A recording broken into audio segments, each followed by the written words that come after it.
want to talk to you about something we discussed earlier this week. It was Maryam Monsef's bizarre comment, a scripted comment. Take a look at this. She's reading from notes, calling the Taliban our brothers. The Taliban, which is a terrorist group. Take a look.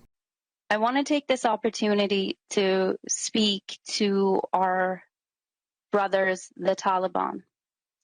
We call on you to ensure the safe and secure passage of any individual in Afghanistan out of the country.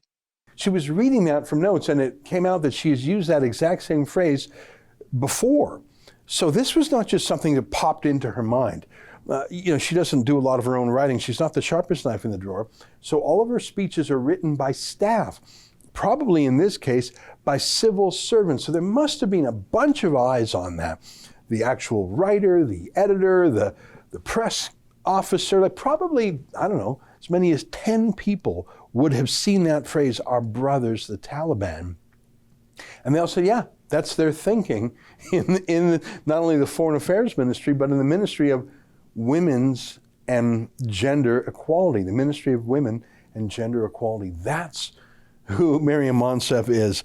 So she said it before, and this is her view. I want to explain why I think it's just so incredible.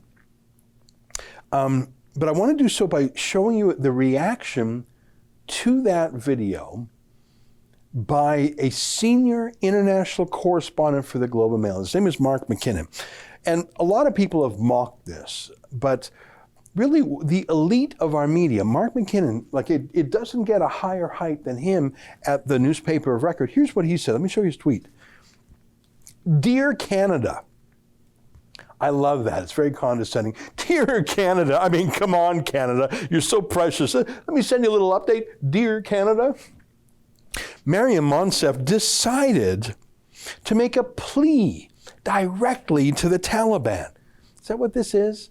Do unveiled women speaking English at a Canadian press conference? Is that a direct plea to the Taliban? Calling on them to allow safe passage to the airport. Is that who we have negotiating with the Taliban, a women's equality minister based in Canada? We're not having, our military or our spy agencies or our diplomats. We're doing it in Canada in English on this is incredible. Let me get through it. Calling on them to allow safe passage to the airport. She's using the language that she, as an Afghan Canadian, feels would be most effective. Can we please do the politics on point scoring later? Dear Canada, you're so naive. I mean, come on, this was sophisticated. Our brothers, that's how you do it. Yeah, no, there's so many, I don't know how you can jam so many errors in one short tweet. Let's go through some of them. The first one just gets me every time. She's not an Afghan Canadian. And MacKinnon's colleague at the Globe and Mail is the one who broke that shocking news.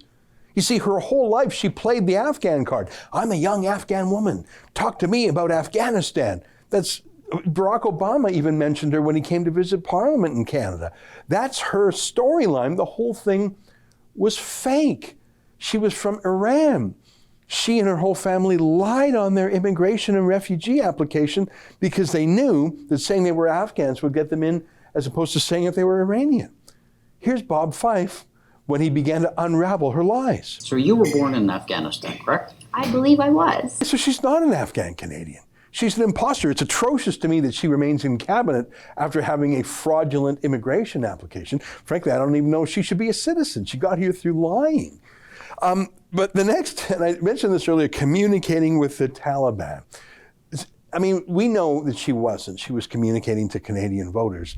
I don't think the Taliban would really pay attention to any woman, let alone an unveiled woman speaking English in Canada. But the fact that the Globe and Mail, their senior international correspondent, says that's what's going on, what does that say about his sophistication? Does he really think the Taliban over there in Kabul are scrolling on Twitter in English, in Canada, seeing what the Minister of Women and Gender Equality has to say to them and gives that any weight? Does Mark MacKinnon, who the Globe and Mail relies on for their foreign policy guidance. Does he really believe that? I think he does.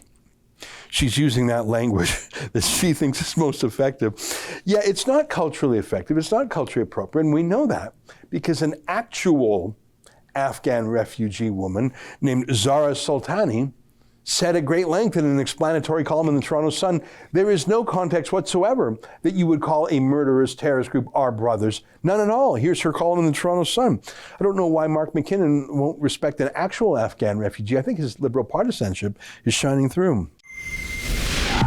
We're in a very important Canadian election, and I want everyone to see our premium shows that are normally behind a paywall. So during the election, anyone can get free access to our special premium shows, my nightly show, a weekly show by Sheila Gunn Reid and David Menzies and Andrew Chapados, by going to rebelnewsplus.com and using the promo code ELECTION, and you'll see the good stuff for free.